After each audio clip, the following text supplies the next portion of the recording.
Hi everyone, this is Lorraine Cohen. It is Sunday morning and I'm feeling guided to talk about compassion. It's actually been at the forefront of my world and my experience, especially in the last 24 hours. And I felt guided this morning to share some of what's been coming up for me. You know, I take a stand for love. I've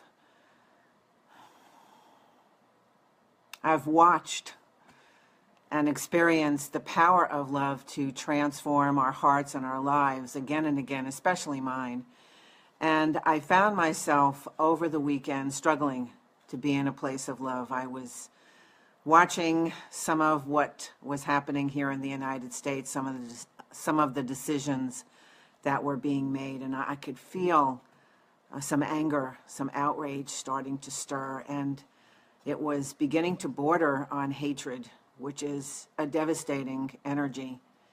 And not to deny what was coming up for me, I really needed to look a little bit more deeply, because what I was having difficulty finding was compassion, was understanding. And as a coach and a psychotherapist, that's where I live, is being able to look beneath the behaviors, to look beneath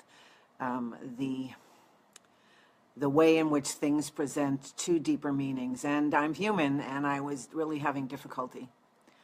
So I contacted a friend of mine last night, and we engaged in this conversation, which was a wonderful reminder. And I want to share some of what we talked about.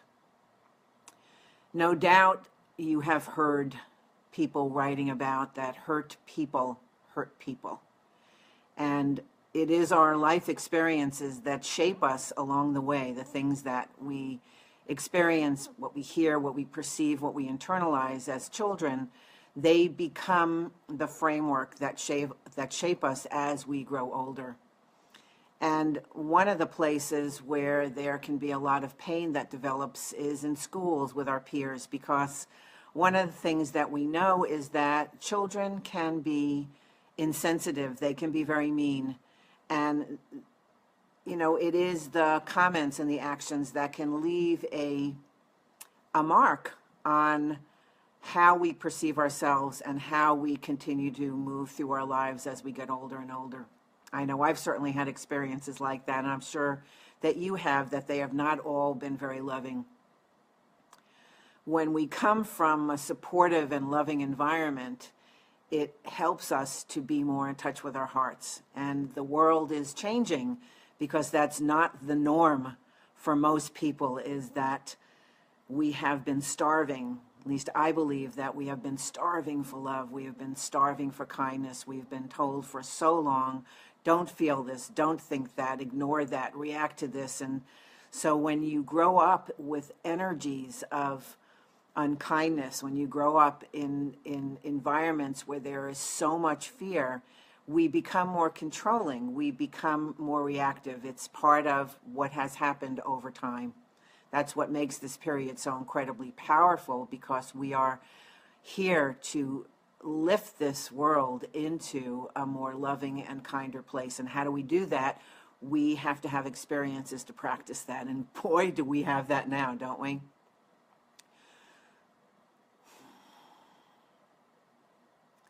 So in this conversation, I found myself thinking about some of the things that I would say to my clients is, instead of reacting to how can this person do what they're doing, or labeling somebody as being evil, or what's wrong with this person, or wishing them harm, a better question to ask is, what could have happened to this person in their lives that would cause them to do what they're doing, that would cause them to become who they have been?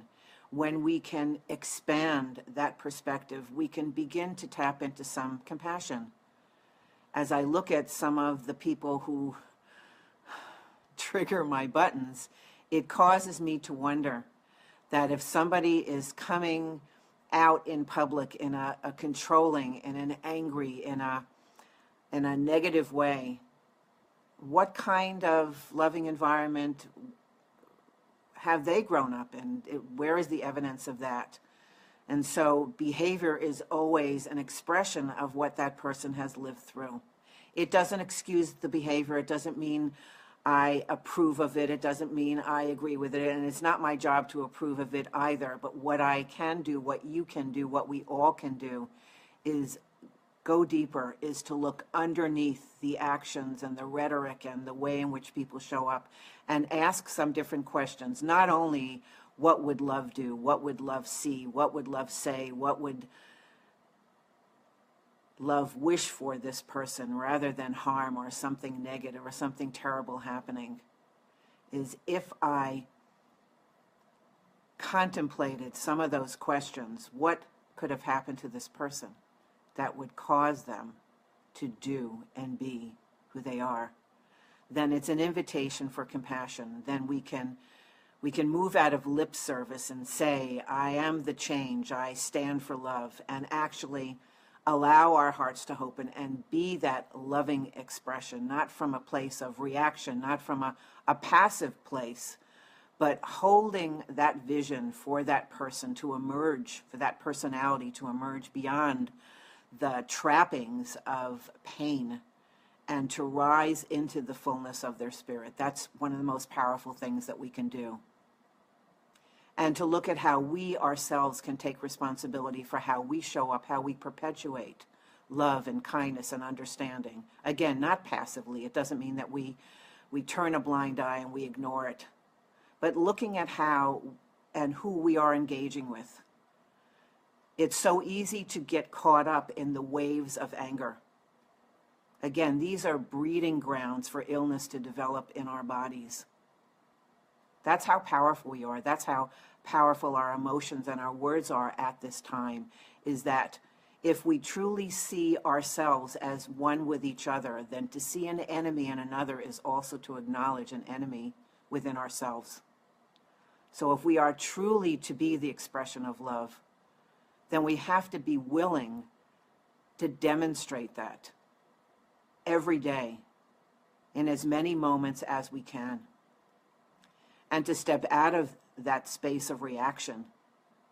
Because when we're in reaction, I don't know about you, but I make a lot of choices that I have come to regret, that I have wished that I had taken a pause, that I had stepped out of what was being generated inside of myself that was serving me to heal and grow, so that I could come from a more informed, a more empowered, a more loving place. Because that's how we collectively can truly transform the world. So pay attention to your reactions, pay attention to your words, pay attention to the people and the commentary that you're engaging in, and ask yourself, is this lifting the world? Is this creating a space for us to emerge into the greatest parts of ourselves? Or is this continuing this paradigm of fear and war and control and shaming? Because we're good at that. We've been doing that for centuries. And this is a new dawn, a new time, a new day, a new beginning. And we are going to get lots of opportunities to play with what we want that to be in this world. Compassion. Compassion is the path. I know that my default position has in the past been to look for justice, and now I'm being guided towards mercy, forgiveness, and love. Again, we are accountable for the ways in which we show up. But if we hold that space for the best parts of ourselves to emerge, to see the greatness in each of us, we start a wave of love throughout the world, and imagine what we can create from that. So I wish you a wonderful Sunday. Thank you for joining me. Much love from my heart to yours. Have a terrific day.